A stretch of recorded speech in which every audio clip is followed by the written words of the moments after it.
Mga bilin. Kaya nga mga minamahal na kapatid, magpakatatag kayo sa Panginoon. Mahal na mahal ko kayo at nasasabik akong makita kayo. Kayo ang kagalakan at gantimpala ko sa paglilingkod. Nakikiusap ako kina Euodia at Sintike na magkasundo na sila bilang magkapatid sa Panginoon. At nakikiusap din ako sa iyo, tapat kong kasama sa pangangaral, na tulungan mo ang mga babaeng ito. Sapagkat katulong ko sila sa pagpapalaganap ng magandang balita, kasama ni na Clement at ng iba ko pang kamanggagawa na ang mga pangalan ay nakasulat sa aklat ng buhay. Magalak kayong lagi sa Panginoon. Inuulit ko, magalak kayo. Ipakita nyo sa lahat ang kagandahang loob ninyo.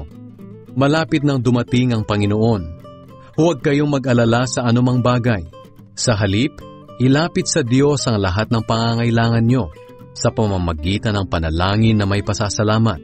Kapag ginawa nyo ito, bibigyan kayo ng Diyos ng kapayapaan na siyang mag-iingat sa puso ninyo at pag-iisip, dahil kayo'y na kay Kristo Jesus. At ang kapayapaang ito ay hindi kayang unawain ng tao.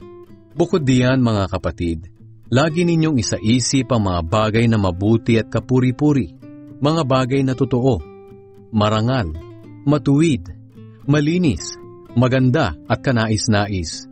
Ipamuhay nyo ang lahat ng natutunan nyo at tinanggap mula sa akin, sa salita at sa gawa, at sa inyo ang Diyos na nagbibigay ng kapayapaan.